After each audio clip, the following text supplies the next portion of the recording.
Well, good morning and welcome back to the final day of our series of Easter week.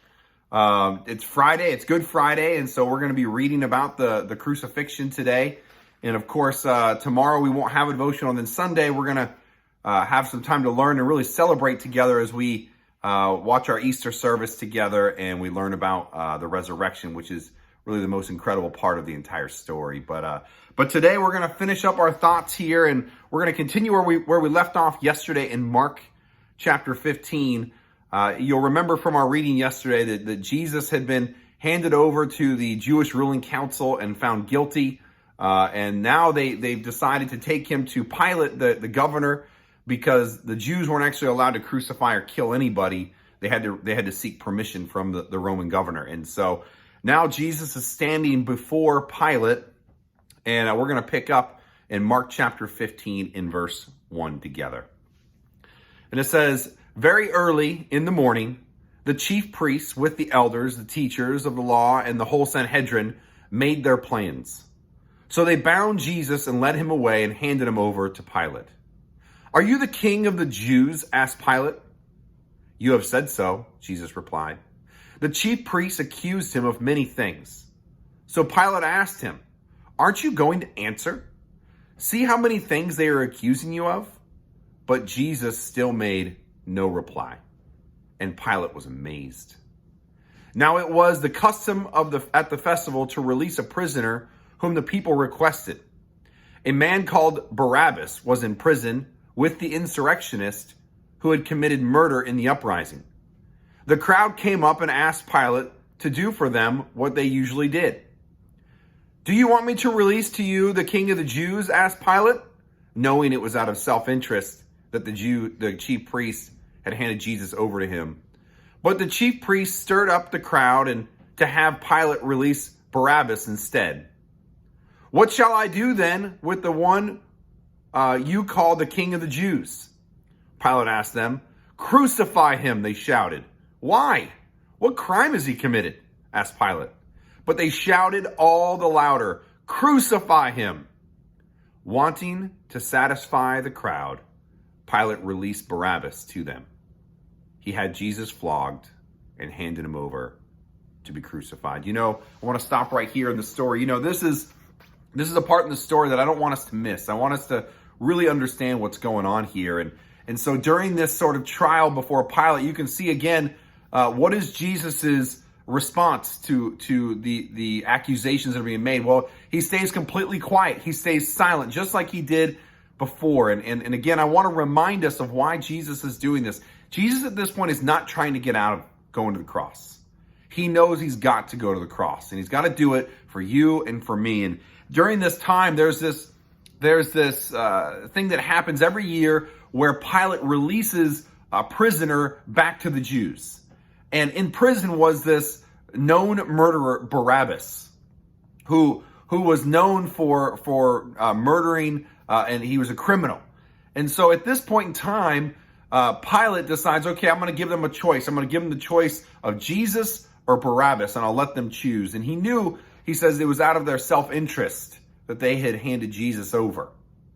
And so, of course, the crowd is stirred up, and the crowd really convinces Pilate to hand over Barabbas. And instead, Jesus takes Barabbas's place that day. Now, I want you to understand a couple things. One is that there was always somebody going to hang on the cross that day. There was a third cross made. It was Jesus and the two thieves. But I want you to understand, there was always going to be somebody dying on that cross. And that man was Barabbas that day. And I want you to understand that there's something incredible that just took place. Jesus, the innocent man, took the place of Barabbas, the guilty sinner. Barabbas gets off scot-free, doesn't have to pay the price of his own sin, and instead Jesus takes his place. Barabbas symbolically is you and me. We all are the ones who are supposed to pay the penalty of our own sin, death. The Bible says that the wages of sin is death. And Jesus willingly takes our place and dies in our stead. And that's so important. We shouldn't miss that in our study today. Let's keep reading together. After the crowds had convinced Pilate, we're going to pick up in verse 16. It says, the soldiers led Jesus into the palace, which is the praetorium, and called together the whole crowd of soldiers. They put a purple robe on him, then twisted together a crown of thorns and set it on him. And they began to call out to him, "Hail, King of the Jews!" Again and again they struck him on the head with a staff and spit on him. Falling on their knees, they paid homage to him. And when they had mocked him, they took off the purple robe and put his clothes back on him. Then they led him out to crucify him. A certain man from Cyrene, Simon, the father of Alexander and Rufus, was passing by on his way in from the country, and they forced him to carry the cross. They brought Jesus to the place called Golgotha, which means the place of the skull. Then they offered him wine mixed with myrrh, but he did not take it, and they crucified him. Dividing up his clothes, they cast lots to see what each would get. It was 9 a.m. when they crucified him. The written notice of the charge against him read, "The King of the Jews." They crucified 2 rebels with him, one on his right and one on his left. Those who passed by hurled insults at him, shaking their heads and saying, "So, you who are going to destroy the temple and build it in 3 days, come down from that cross and save yourself." In the same way, the chief priests and the teachers of the law mocked him among themselves. "He saved others," they said, "but he can't save himself. Let this Messiah, the King of Israel, come down now from the cross, that we may see and believe." Those crucified with him also heaped insults on him. At noon, darkness came over the whole land until 3 p.m. And at 3 p.m, Jesus cried out in a loud voice, "Eloi, Eloi, lema sabachthani," which means, my God, why have you forsaken me?" When some of those standing near heard this, they said, "Listen, he's calling Elijah." Someone ran and filled a sponge with wine vinegar and put it on a staff and offered it to Jesus to drink. "Now leave him alone. Let's see if Elijah comes and takes him down." With a loud cry, Jesus breathed his last. The curtain of the temple was torn to 2 from top to bottom. And when the centurion who stood there in front of Jesus saw how he died, he said, "Surely this man was the Son of God." Some women were watching from a distance. Among them were Mary Magdalene, Mary the mother of James the younger, and of Joseph and Salome. In Galilee, these women had followed him and cared for his needs. Many other women who had come up with him to Jerusalem were also there. We're going to stop there. This is there's a lot here, and we're not going to talk about every detail, but I want you to understand that there's something incredible that just took place as we read. And I don't know if it moved you the way it moves me when I read these scriptures. It's even hard to stomach as you listen to the brutal torture and all that Jesus went through, even just leading up to the crucifixion itself. And then, of course, they nail him to a cross and they hang him there. And they continue just to heap insults on him until really the very end of his life. And the part of this story I really want to focus on is when he cries out, he says, "Eloi, Eloi, lama sabachthani," which means, my God, why have you forsaken me?" And those are interesting words coming from Jesus. You read those, you go, what's going on here? I want you to know that what Jesus was doing in this moment, he was taking on you and I's sins. He was taking on the sins of the world. He was literally allowing himself to die for your sins and mine. And we read in the Bible that our sin separates us from God.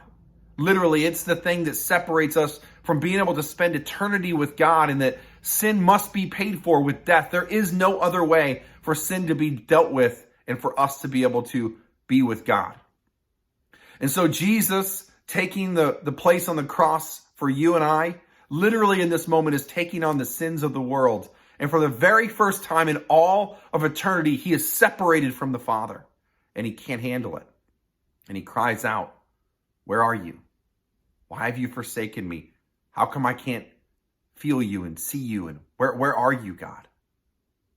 And it was in this moment that Jesus took on the ultimate sacrifice for you and I's sins. And I hope that even as you consider what was taking place this day, that it moves you, it motivates you, it encourages you to consider your own life, to consider what it is that Jesus has done for you and how big and how large the price was he paid so that you and I could have freedom and forgiveness and to no longer have to pay the price of your own sin any longer. And if you've been a disciple of Jesus, if you've been a follower of Christ, don't ever forget what Jesus has done for you. And maybe you're listening to this and you're not really there yet. Maybe you're still trying to figure out what it means to have a relationship with God. Look, let me tell you, religion will not save you. Going to church will not save you. Going to church doesn't make you a Christian any more than standing in a garage makes you a car. Going to church is not what makes you a Christian. Observing religious traditions like Easter Sunday or Christmas this is not what makes you a Christian. It's having a relationship with Jesus. It's the only way that you'll ever get to experience true freedom. And as we end today, as we end our series together, I hope that this passage that we read helps you understand the big picture of your life and really what Jesus did. I'm so grateful that we've had these opportunities to spend together. I'm so thankful you've chosen to spend them with us, and I hope that these devotionals have been helpful for you. As we end our time here, please remember the incredible sacrifice and honor our King. You plead my cause.